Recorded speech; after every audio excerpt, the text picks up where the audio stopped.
April 1942. The world was still reeling from the swift, brutal expansion of the Japanese Empire. Pearl Harbor was a devastating blow, followed by a relentless cascade of victories across the Pacific. Singapore had fallen, the Philippines were lost, Japan seemed invincible, a military force that moved with impossible speed and efficiency. Even within Japan, there were voices of caution. Admiral Isoroku Yamamoto, the mastermind behind the Pearl Harbor attack, understood the immense industrial power of the United States. He knew that Japan's initial victories were only a prelude.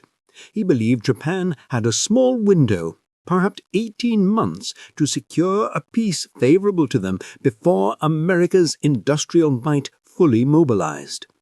But his warnings were often drowned out by the fervor of nationalist ambition. The narrative pushed by Tokyo was clear.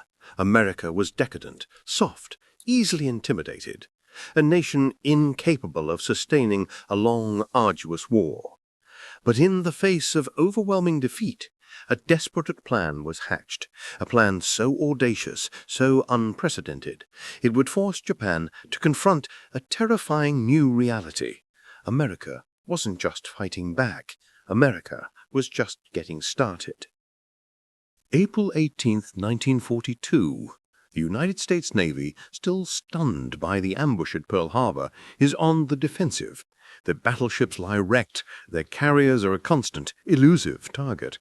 And then something impossible happens. For the first time in naval history, Army bombers, aircraft designed to take off from solid ground, are launched from the deck of an aircraft carrier, the USS Hornet, hundreds of miles off the coast of Japan. Their target? Not a distant naval base, not a remote island, but the very heart of the Japanese Empire, Tokyo, a nation that had never known enemy bombs on its home soil. This wasn't just a bombing raid. It was a declaration, a message delivered with roaring engines and falling bombs. We can reach you, we can strike you, and this is just the beginning. This was the Doolittle raid. It would sow confusion, fear, and a chilling realization in the minds of Japanese leaders. The war in the Pacific had begun with a series of devastating Japanese successes. The swift fall of fortifications in the Philippines, the rapid conquest of Malaya, the shocking surrender of Singapore. These events painted a picture of Japanese invincibility. The meticulous planning and swift execution of the Pearl Harbor attack had crippled the U.S. Pacific Fleet, removing the primary obstacle to Japan's imperial ambitions. Even in the Philippines, where American and Filipino forces fought fiercely, the tide was turning against them. The fall of Corregidor was inevitable. The Japanese narrative of invincibility was gaining traction, even amongst those who had previously harbored doubts. Admiral Yamamoto, the architect of Pearl Harbor, was deeply concerned. While he understood the need for a swift, decisive blow, he also recognized the long-term implications of a war against the industrial titans of the United States and Great Britain. He saw a brief window, perhaps 18 months, to achieve an negotiated peace before America's vast industrial capacity could be fully mobilized. He knew that continued aggressive expansion, while militarily successful in the short term, would eventually lead to a war Japan could not win. The core of American naval power, its aircraft carriers, had miraculously escaped the destruction of Pearl Harbor. But even these vital assets were stretched thin, operating at the mercy of distance and Japan's expanding reach. The idea of launching a direct strike against the Japanese homeland seemed like a fantasy, an impossible feat given the limitations of American resources in early 1942. The concept that emerged was born of desperation and daring. The United States Army Air Corps possessed the B-25 Mitchell bomber, a robust medium bomber capable of significant payload. But these planes were designed for land bases, far from the reach of carriers. The Navy, on the other hand, had the mobility. The USS Hornet, a relatively new aircraft carrier, became the unlikely platform for a mission that defied conventional military wisdom. The idea was simple, yet terrifyingly complex. Load as many B-25s as possible onto the Hornet, sail them within striking distance of Japan, launch them, and have them bomb military targets in Tokyo and surrounding cities. The challenge was immense. The B-25s were heavier and larger than the Navy's carrier-based fighters. Launching them from a moving deck with minimal space and rough seas was a feat never before attempted. The man tasked with leading this unprecedented mission was Lieutenant Colonel James "Jimmy" Doolittle. A decorated aviator and engineer, Doolittle was known for his courage and for his ability to inspire. He selected 24 B-25 crews, men who volunteered for a mission with an incredibly high risk and an uncertain outcome. The crews underwent intense secret training, pushing the limits of what was thought possible for both the aircraft and the pilots. The crews knew their mission was likely one way.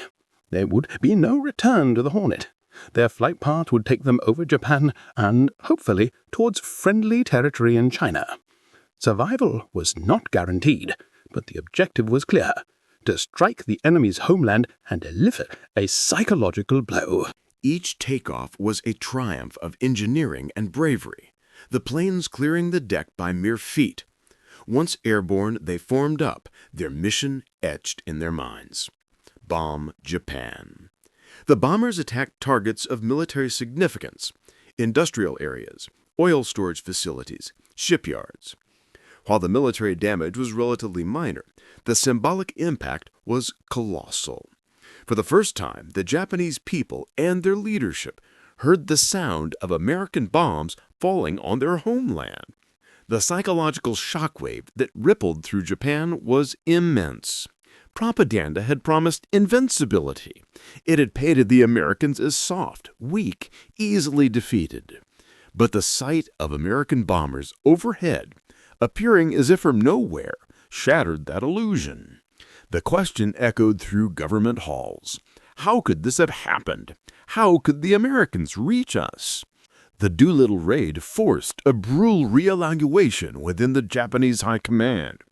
Admiral Yamamoto's concerns, once dismissed by some as pessimism, now seemed prescient. The attack, though militarily inconsequential, proved that America possessed the reach and the resolve to strike out the Japanese mainland. For a nation that had built its strategy on carrier-based power, the idea of land-based bombers being launched from a carrier was deeply unsettling. It demonstrated an adaptability and a disregard for convention that the Japanese military, known for its rigid adherence to doctrine, found difficult to comprehend. The Doolittle raid forced Japan to divert resources and attention to homeland defense. This meant fewer resources could be allocated to their aggressive, expansionist plans in the South Pacific. The raid also played a critical role in Admiral Yamamoto's strategic thinking. He saw the need for a decisive naval victory, one that would cripple the U.S. carrier fleet and force them to the negotiating table. His answer would be a daring operation to seize Midway Atoll. The raid directly influenced Yamamoto's decision to launch the Midway offensive. He needed to neutralize the U.S. carriers that posed such a threat. He believed that if he could destroy the U.S. carrier force, Japan would achieve the overwhelming victory necessary to secure a peace treaty on its own terms. The Doolittle raid, in its own way, was a catalyst for that fateful encounter. The physical cost of the Doolittle raid was significant for the American crews. Many planes were lost, and several crews were captured by the Japanese, facing harsh treatment and even execution. Yet, their sacrifice was not in vain. The raid proved that America, despite its early setbacks, possessed the ingenuity, the courage, and the industrial capacity to project power anywhere, at any time. It was a stark reminder to Japan that the war was far from over. While Japan had achieved stunning initial victories, America's vast industrial engine was just beginning to turn. The Doolittle raid was the first tremor, a sign of the earthquake to come. It proved that America's capacity for production and innovation was a force that could not be underestimated. While the Doolittle bonnet inflicted little lasting material damage, they delivered a devastating psychological blow. They revealed to Japan that America was not a nation to be intimidated, but a nation that, when provoked, could unleash its immense power in ways the world had never seen. They had believed America was already fighting its last gasp. The Doolittle raid showed them it was merely the opening act. The Doolittle raid was more than just a military operation. It was a statement of intent. It was a defiant roar from a nation that had been attacked, a promise that retribution would come not just with force, but with overwhelming ingenuity and industrial might. It signaled through Japan and to the world that the sleeping giant had not only awakened, but was beginning its relentless ascent. The raid that struck Tokyo was the first shot heard around the world, a prelude to the ultimate realization that America's capacity to fight and to win was only just beginning. The Doolittle raid proved that even in the face of overwhelming odds, audacious action and industrial power could change the course of a war. What do you think was the most impactful aspect of this raid? Let us know in the comments below. And if you want to discover more pivotal moments that shaped history, be sure to subscribe and hit that notification bell.